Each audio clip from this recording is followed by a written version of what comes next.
Pencampuran beton. Assalamualaikum warahmatullahi wabarakatuh. Dalam kesempatan kali ini saya akan menjelaskan mengenai pencampuran beton. Hal yang pertama dilakukan adalah persiapan material. Material yang pertama adalah agregat kasar, kemudian agregat halus, semen, dan juga air. Setelah bahan material dicuci atau dibersihkan dari kotoran, selanjutnya adalah kita menimbang bahan agregat kasar, agregat halus, semen, dan air sesuai dengan SNI yang kita gunakan. Karena mutu beton yang saya rencanakan adalah K225, maka saya menggunakan komposisi sebagai berikut. Semen sebanyak 1,25 kg, pasir 2,356 kg, batu pecah 3,534 kg, dan air sebanyak 0,725 kg. Nah, ini adalah jumlah material untuk satu sampel. Dalam satu kali pengadukan, saya langsung membuat 6 sampel, sehingga setiap dari massa material tadi dikalikan 6, sehingga jumlah semen yang dibutuhkan adalah 7,5 kg, pasir sebanyak 14,136 kg, batu sebanyak 21,204 kg, dan air sebanyak 4,35 liter. Setelah material ditimbang, kita mencampurkan dari pasir dan semen terlebih dahulu, kemudian dilanjutkan dengan mencampurkan batu pecah. Setelah itu dibuat kubangan di tengahnya untuk memasukkan airnya ya. Diusahakan pengadukan dilakukan secepat mungkin sebelum waktu pengikatan semen terjadi. Air sesuai takaran tadi jangan langsung ditumpahkan di awal ya, kita berikan sedikit demi sedikit dan nanti kita ciprat-cipratin gitu ke adonannya. Nah, setelah lecak, maka selanjutnya adalah kita melakukan SLAM test, uji SLAM untuk mengetahui apakah jumlah air atau kadar air yang dimiliki oleh adonan beton kita ini sudah mencukupi atau belum. Jika sudah sesuai, selanjutnya adalah kita mencetak adonan beton kita ya. Di sini saya menggunakan cetakan berbentuk kubus dengan ukuran 15 x 15 x 15 cm, sehingga volumenya adalah 3375 cm3. Nah, di sini kita harus melakukan penusukan di setiap layer yang kita berikan ke dalam cetakan. Ditusuk-tusuk pakai batang penusuk yang biasanya kita gunakan dalam praktikum berat isi. Nah, ditusuk-tusuk itu dari layer 1/3, kemudian 2/3 sampai penuh ya teman-teman. Dan tips yang paling penting adalah kalian harus memukul-mukul dengan palu pemukul di setiap bagian pencetak ya teman-teman. Ini berfungsi banget untuk meratakan adonan supaya tidak ada lubang maupun rongga udara yang terdapat dalam beton yang kalian cetak nanti. Kegiatan ini diulang sesuai dengan banyaknya sampel yang kalian inginkan ya. Nah, jangan lupa juga untuk menyiapkan bahan rendamannya. Di sini saya melanjutkan untuk sampel yang kedua ya teman-teman. Jadi, saya di sini melakukan penelitian mengenai bagaimana sih hubungannya antara penggunaan air dengan kuat tekan betonnya. Air yang saya gunakan bervariasi teman-teman. Ada air normal yang saya berikan simbol N, ada air rawa dengan simbol R, dan ada air laut dengan simbol L. Jadi berapa sih total sampel yang saya bikin? Nah, ini penjelasannya ya teman-teman. Jadi di sini air kan digunakan dalam dua hal ya teman-teman. Untuk pencampuran beton yang tadi sudah saya jelaskan ya, kalau untuk satu sampel itu 0,725 liter atau 0,725 kg yang tadi itu, dan air yang digunakan untuk perendaman atau curing atau perawatan gitu ya teman-teman ya, yang tadi sudah ditaruh di bak-bak itu.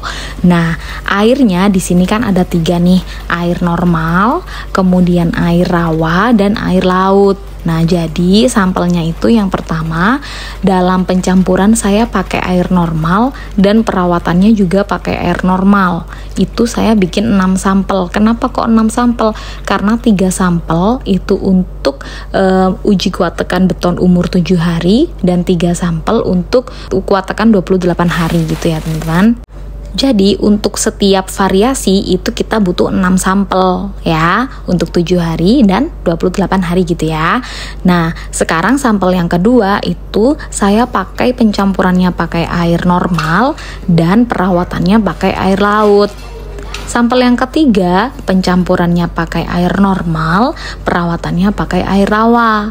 Sampel yang keempat pencampurannya pakai air laut, damannya atau perawatannya juga pakai air laut. Sedangkan sampel yang kelima itu pencampurannya pakai air rawa dan curingnya atau perawatannya pakai air rawa juga. Jadi di sini ada 5 sampel dikalikan 6 gitu ya. 5 variasi dikalikan 6 sampel. Sehingga yang saya butuhkan itu adalah 30 sampel gitu ya teman-teman. Kenapa sih harus saya jelaskan banyaknya sampel yang saya bikin? Supaya kita tahu nih berapa material yang harus kita siapkan teman-teman. Kalau ternyata 30 sampel berarti kita harus siap semen sebanyak 37,5 kg, pasirnya 70,68 kg, batunya 106,02 kg, dan air untuk mencampur sebanyak 21,75 liter ya. Nah ini airnya ini selain untuk yang dituang ke dalam bak ya teman-teman. Jadi kita harus berapa kali nyetak nih? Nah itu bergantung pada jumlah cetakan yang tersedia ya teman-teman. Kalau di laboratorium ini cetakan yang ada hanya 12 cetakan untuk yang berbentuk kubus teman-teman. Jadi saya dan tim hanya bisa melakukan 2 kali pengadukan. Pengadukan yang pertama untuk 6 sampel dan pengadukan kedua untuk 6 sampel.